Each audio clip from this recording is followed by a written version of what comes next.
May talong ka ba sa refrigerator at di mo alam ang gagawin? Halina't manood, matuto 40 days video at panoorin mo lang ang video hanggang dulo.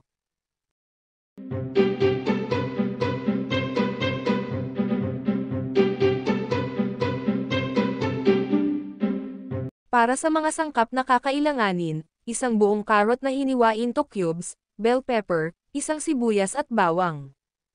Naglagay rin pala ako ng Chinese celery. Kayo ba naglalagay din ba kayo ng celery sa mga lutuin katulad nito? Please comment below. Isang itlog. Isang tablespoon ng harina. Kalahating kutsaritang paprika, asin at chicken powder. Takpan lang ito at i-grind lang ilang segundo, hanggang maging smooth ang texture ng ating veggie mixture.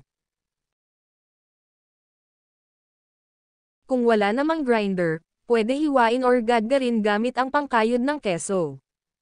Maaari na ring ilagay ang giniling na pork. Hinugasan ko pala ito mga idol at nilagay ko rin sa strainer upang di ito maging matubig.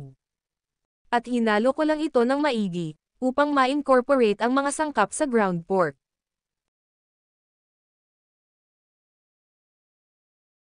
Naglagay rin ako ng 1/4 na keso at kinayod ko lang ito. Kayo ba naglalagay rin ba kayo ng keso sa mga lutuin katulad ng patty or Shanghai fillings? Pa-comment naman po, salamat. Hinalo ko ulit ito, upang mas maging cheesy ang ating patty na ilalagay sa onion. At naglagay rin ako ng 2 teaspoon ng asukal for adding sweetness sa ating patty. Kung nagustuhan nyo ang content ko for today's video, please like, share and subscribe para magpalaganap ng good vibes. Salamat po.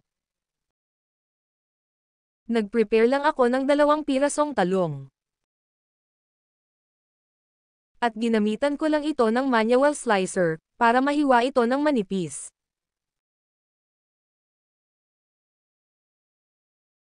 Then binabad ko lang ito sa top water para di ito mangitim.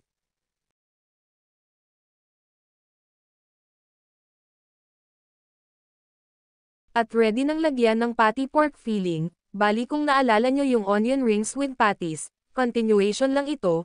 Para may lock ito, tinusukan ko lang ito ng toothpick para di ito kumalas.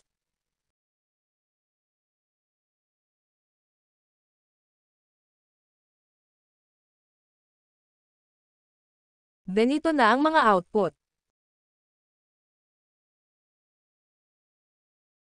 So bago ito prinito, inilubog ko lang ito sa slurry or tubig na may cornstarch upang di ito dumikit kapag piniprito na ito.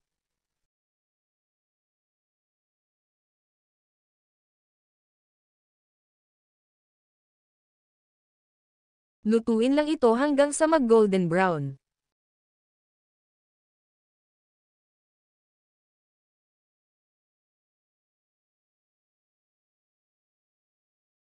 Kapag ganito na ang output, maaari na itong hanguin.